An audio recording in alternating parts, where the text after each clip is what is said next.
இந்தியாவினுடைய குடியரசு துணைத் தலைவர் ஜெகதீப் தன்கர் அவர்கள் நேற்றைய தினம் தன்னுடைய உடல்நிலை காரணமா ராஜினாமா செய்தி பல்வேறு அரசியல் விவகாரங்களாக பார்க்கப்படுகிறது. ஏதோ பாஜக சார்பிலேயோ, ஆர்எஸ்எஸ் சார்பிலேயோ ஏதோ ஒரு அழுத்தம் குடுத்திருக்காங்க. அதனாலதான் அவர் விலகுறாரு. அதற்கு தன்னுடைய உடல்நிலையை தான் காரணம் காமிக்கிறான்ற மாதிரியான பல்வேறு கேள்விகள் எழுப்புறாங்க. இது கூடுதலா பார்த்தோம்னா, இவர் சுப்ரீம் கோர்ட்டவே கேள்வி கேட்டவர் என்ற மாதிரியான பல்வேறு கருத்துக்களும் ஒரு புறம் இருந்து கொண்டிருக்கிறது. முதல்ல ஜெகதீப் தன்கர் அவங்களுடைய அந்த ராஜினாமாவை நம்ம எப்படி சார் பார்க்கலாம்? ஆக்சுவலா நீங்கள் கேட்கக்கூடிய அந்த கேள்வியிலேயே நிறைய ஒரு ரகசியங்கள் புரிந்திருக்கிறது. அதுதான் இன்றைய காலையில ஜெயராம் ரமேஷ் அவர்கள், காங்கிரஸ் உடைய மூத்த தலைவர், அவரு வெளிப்படையாகவே இதை என்ன செஞ்சாரு, சொன்னாரு. மோடிக்கு கோரிக்கை வைத்தார். அதுபோல காங்கிரஸ் உடைய தலைவர் மல்லிகார்ஜுன கார்கே அவர்களும் மோடி அதை கொஞ்சம் கன்வின்ஸ் பண்ணுங்க அப்படின்னு சொல்லி ஒரு கோரிக்கையும் வைத்தாரு. ஆனா ஜனாதிபதி திரௌபதி முர்மு உடனே அக்செப்ட் பண்ணிட்டாங்களே. தன்கர் ரைட்டை நீங்க போயிட்டு வாங்க, டாட்டா பை பை அப்படின்னு சொன்ன மாதிரி உடனடியாக அவருடைய ராஜினாமா கடிதம் ஏற்கப்பட்டு விட்டுருக்கு. அப்ப காங்கிரஸ் தரப்புல இருந்து இது வேற விதமான அழுத்தம் இருக்கிறது. ஏற்கனவே போன மாசமே அவருக்கு எய்ம்ஸ்ல ஆஞ்சியோபிளாஸ் பண்ணாங்க. அதுக்கு பிறகு கூட்டத்துல எல்லாம் கலந்து கொண்டார். பல நிகழ்வுகளை கலந்து கொண்டிருக்கிறார். அவர் அந்த அளவுக்கு மோசமான நிலையில இல்லை.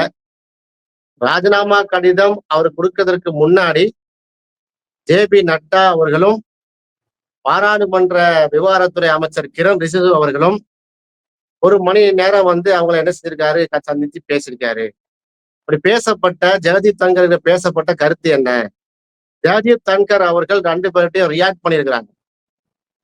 நான் ராஜ்யசபா மாநிலங்களவையினுடைய சேர்பர்சனாக இருக்கிறேன். நான் தான் தலைவரா இருக்கிறேன். துணை ஜனாதிபதியா இருக்கிறேன். எதிர்கட்சி சார்பாக, இந்தியா பிளாக் சார்பாக ஒரு பெட்டிஷன் தர்றாங்க, ஒரு மனு தர்றாங்க. சிந்தனைக்கா நீங்க எடுத்துக்கொள்ள வேண்டும் தரும்போது, ஒரு சபாநாயகராக இருக்கக்கூடிய நான் அதை நிராகரிக்க முடியாது. அந்த விஷயத்தை நான் அக்செப்ட் பண்ணி தான் ஆகணும் அப்படின்னு சொல்றாரு. அது எந்த விஷயம், என்னத்தை கொடுத்தாங்க இந்தியா பிளாக்ல இருந்து, எதை இவர் அக்செப்ட் பண்ணினாரு என்பதுதான் கேள்விக்குறி.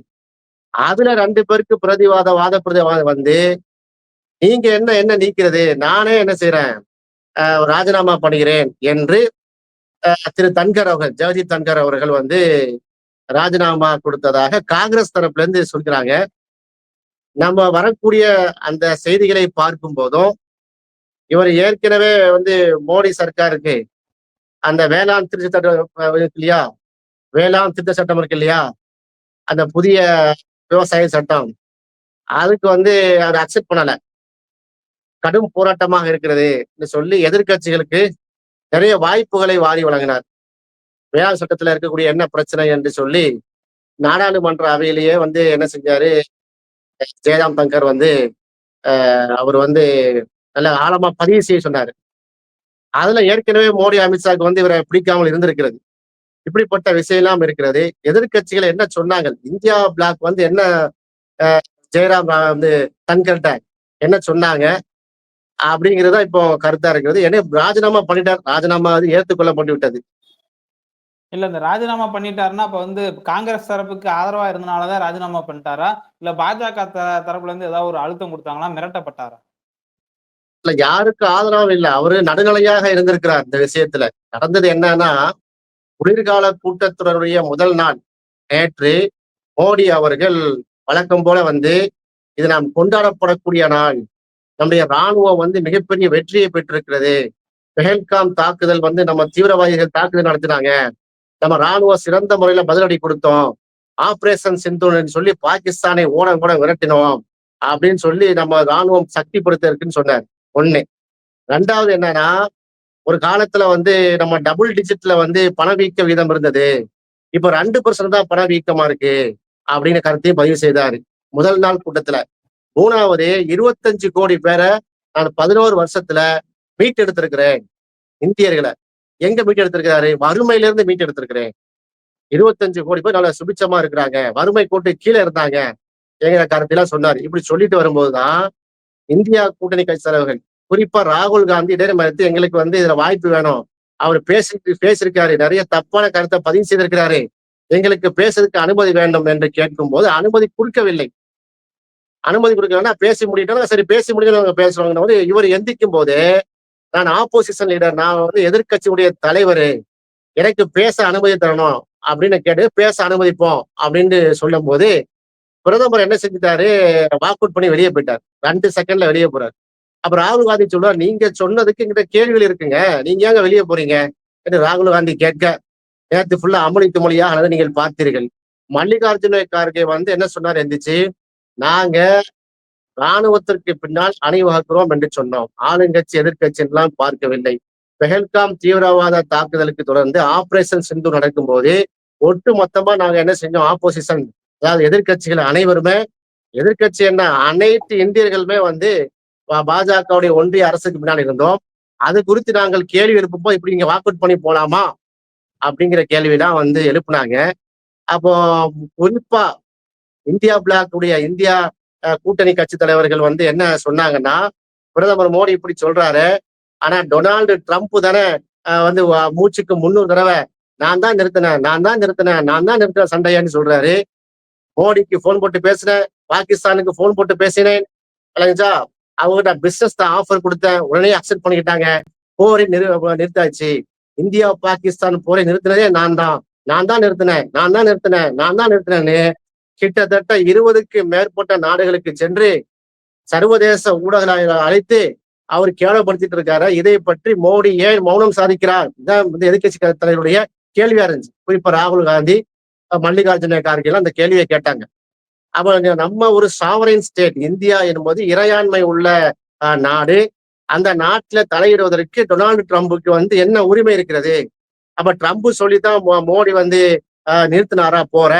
அப்ப அப்படிப்பட்ட சூழ்நிலையில எப்படி வெற்றி கொண்டாட்டமா நாம் கொண்டாட முடியும் என்ற கேள்வி எழுப்பினாருங்க. இந்த கேள்வி எழுப்புவதற்கு அவர் வழிவகை செய்துட்டாரு. ஜெகதீப் தங்கர் வந்து அங்க எங்க மாநிலங்களவையில அது ஒரு கோபம். 2வது கோபம் என்னன்னா, இன்ஃபுளுன்ஸ் ரேட் சொன்னாங்கல்ல, இது போன்ற விஷயங்கள் உதாரணமா பாத்தீங்கன்னா நிறைய பைனான்ஸ் விஷயத்துல ஃபுல்லா சொன்னாங்க. அதை பற்றிய உள்ள கோபம் இருந்துச்சு. அதையும் அனுமதித்தாரு. ஒரு கடிதமே கொடுத்தாங்க. என்ன கடிதம் கொடுத்தாங்கன்னா, ஏற்கனவே நீங்க வந்து இப்படி எல்லாம் பிரச்சாரம் பண்ணி கொண்டு இருக்கிறீர்கள், பல விஷயங்கள் நாட்டில் நடந்துகிட்டு இருக்குது. அத உதாரணமா பிளைட், ஏர் இந்தியாவுடைய ஜெட் விமானம் வந்து அந்த போயிங் விமானம் வந்து குஜராத்ல இருக்கக்கூடிய அகமதாபாத் பிரதமருடைய அவருடைய ஓன் சொந்த மாநிலத்தில இருந்து லண்டனுக்கு கிளம்பும் போது அதை வந்து லிப்ட் பண்ணும் போதே விழுந்து நொறுங்கி சுமார் 260 பேர் என்ன செஞ்சாங்க, அந்த நிகழ்விடத்திலேயே கொல்லப்பட்டார்கள். அதுல வந்து ஏவியேஷன் கண்ட்ரோல்லாம் இருக்கு, நாட்டுல நிறைய சட்டங்கள் இருக்கு. அவங்களோட ஏஜ் என்ன சொன்னாரு, இந்த ஜெனரல் ஆபீசர்ஸ் அந்த துறை சார்ந்த நிறுவனங்கள் ஏவியேஷன் கண்ட்ரோல் வந்து பாத்தீங்கன்னா மினிஸ்ட்ரி ஆஃப் ஏவியேஷன் அத்தாரிட்டிக்கு தான் வருகிறது. அதை பற்றி நீங்க வந்து ஒரு விமான செக்யூரிட்டி சம்பந்தமா நீங்க வந்து கருத்து சொல்லவில்லைங்கிற பெட்டிஷனையும் கொடுத்தாங்க. அதையும் பேசுவதற்கு என்ன செஞ்சாரு, ஜெகதீப் தங்கர் வந்து அனுமதிச்சாரு.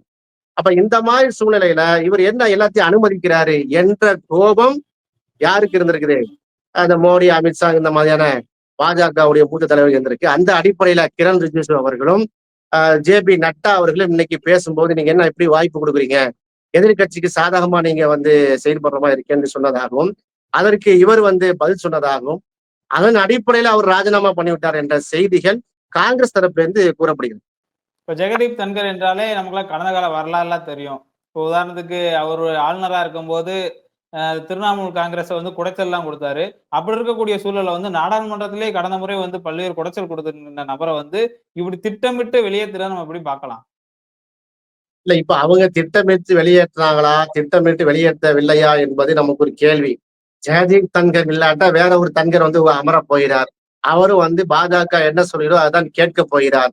ஆனா இதுல என்ன மேட்டர்னா, கடந்த 2024லயும் குளிர்கால கூட்டத்தொடர்லையும் இது போன்ற கூச்சல் குழப்பங்கள் ஏற்பட்டதால் என்ன ஆச்சு, பிஎன்என்எஸ் எல்லாம் இருக்குல்ல, பாரதிய நயா சம்ஹிதா, இது போன்ற சட்டங்களை எல்லாம் வாயில வராத சமஸ்கிருத பேரத்துல உள்ள சட்டங்கத்துல 5ஆம் சட்டத்தை என்ன செஞ்சாங்க, ஏற்றி விட்டாங்க.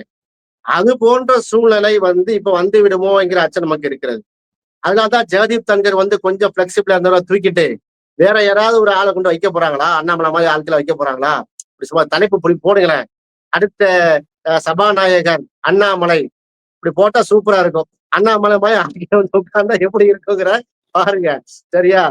சந்தோஷப்பட்ட அண்ணாமலை ஆர்மிகள். அது என்ன பிரச்சனைனா, கிட்டத்தட்ட ஒரு 8 மசோதாக்களை வந்து நிறைவேற்றுவதற்காக பிளான் பண்ணியிருக்கிறாங்க பாஜகவுடைய அந்த. சோ 1 மாசம் குளிர்கால கூட்டத்தொடர். இந்த 1 மாசமும் இது ஏதாவது குண்டக்க மண்டக்க பேசி எதையாவது செஞ்சுட்டு கடைசி 1 வாரத்துல எந்த விதமான டிஸ்கஷனும் இல்லாம, அதாவது எதிர்க்கட்சியினுடைய எந்த விதமான விவாதத்தையும் கேட்காமல் தான் என்ன கற்பனை செய்திருக்கிறோமோ அந்த 8 சட்டங்களையும் வாக்கெடுப்பு மூலமாக நிறைவேற்ற வேண்டும் என்கிற திட்டம் இருப்பதாக நமக்கு தகவல் வருகிறது. நம்ம கையில மடியில போட்டு சொல்லல, இந்தியன் எக்ஸ்பிரஸ் வந்து தெளிவாக எழுதியிருக்கிறாங்க. என்ன எழுதியிருக்காங்கன்னா, Manipur goods and service tax, Jan Vishwas amendment provision bill, Indian Institute of Management amendment bill, taxation laws amendment bill, geo heritage site and geo relics conservation and maintenance bill, mines and minerals development regulation amendment bill, national sports governance bill, national anti doping amendment bill. இந்த 8 மசோதாக்களை வந்து நிறைவேற்றுவதற்காக இதை வந்து முயற்சி பண்றாங்க மோடி சர்க்கார். இதுல பாத்தீங்கன்னா பப்ளிக்கா அந்த ஜியோ ஹெரிடேஜ்னே வந்து போட்டிருக்காங்க, சைட்ஸ் அண்ட் ஜீரோ ரெலிக்ஸ் சொல்லி போட்டிருக்காங்க. இதுல என்ன சொல்ல வர்றாங்க, ரியல் எஸ்டேட் சம்பந்தமா எதுவும் சொல்ல வர்றாங்களா, கார்பரேட் கம்பெனிகளுக்கு எதுவும் வந்து என்ன செய்யறாங்க, அவருக்கு எதுவும் வந்து அவங்க முடிவு பண்றாங்களா, எதுவும் கார வைக்கிறாங்க, மணிப்பூர்ல உள்ள குக்கி இனத்துடைய வாழக்கூடிய இந்த மக்களை எல்லாம் வழி தள்ளுறாங்கல்ல கலவரத்தை ஏற்படுத்தி, அது மாதிரி இயற்கை வளம் பொருந்திய இதை கொடுக்க போறாங்களா, அது போல மைன்ஸ் அண்ட் மினரல்ஸ் சொல்றாங்க டெவலப்மெண்ட் ரெகுலேஷன் பில்லுன்னு. மைன்ஸ் வந்து இப்ப ஒழுங்கா தானே ஓடிட்டு இருக்கு. எதிரியா வந்து சுரங்கத்தை யாரும் கனிம வளத்தை கொள்ளடிங்கன்னு சொல்லி யாருக்கும் தார வைக்க போறாங்களா என்று தெரியவில்லை. அப்ப மணிப்பூர் குட்ஸ் அண்ட் சர்வீஸ் எல்லாம் வந்து சொல்லும் போது மணிப்பூரை டார்கெட் பண்ணி ஏதோ வேலை செய்யமாக நமக்கு தெரிகிறது. இதை சுதாரித்து கொண்டுதான் முதல்ல பிரதமர் மோடி பேசுறதுக்கு பதில் சொல்லட்டும் அப்படின்னு சொல்லி ராகுல் காந்தியும் இன்னும் பிற இந்தியா கூட்டணி தலைவர்களும் வந்து பேசியிருக்கிறாங்க. இந்த நிலையில் தான் ஜெகதீப் தங்கர் வெளியே போறாரு. அவர் கடந்த காலத்துல வந்து ஒரு ஜனநாயகவாதியால அவர் நடந்து கொள்ளவில்லை. அவரு முழுக்க முழுக்க RSS அங்கி பின்புலத்திலையும் பாத்தீங்கன்னா பாஜகவுடைய முழுக்க ஒரு ஒரு அடிவடியமா தான் நம்ம பார்த்திருக்கிறோம். ஆனால் பர்சனல் வாழ்க்கையில வந்து நல்ல ஒரு இது உள்ளவர். அவருக்கு ஒரு டிக்னிட்டி இருக்கிறது, அவருக்குன்னு சொல்லி ஒரு சில டெக்கோரம் இருக்கிறது. மோடி அமித்ஷா மாதிரி எடுத்தறிஞ்சு பேச மாட்டாரு. ஒரு மென்மையான தன்மை கொண்டவர் அப்படிங்கிற ஒரு நல்ல ஒரு பேரையும் பெற்றவர். அந்த அடிப்படையில ஒரு எதுவும் பண்ணிட்டாங்களா என்னமோ தெரியவில்லை. அதனால வந்து இதுதான் நடந்த விஷயம். இதுதான் இனி போக போக என்ன வரும் அப்படிங்கறத வந்து வருங்காலம் தான் பதில் சொல்லும். அடுத்தடுத்த நிகழ்வுகளை நான் பார்த்தோம்னு சொன்னா, ஜெகதீப் தன்கர் எதுக்காக வந்து அவரு ராஜினாமா பண்ணாரு, என்ன அழுத்தம் இருந்தது, யார் என்ன சொன்னா என்பதை வருங்காலம் கண்டிப்பாக என்ன செய்யும், ஒரு தீர்வை சொல்லும். ஜெகதீப் தன்கர் குறித்து பல்வேறு கருத்துக்களை பெறுவதற்கு நன்றி சார். நன்றி.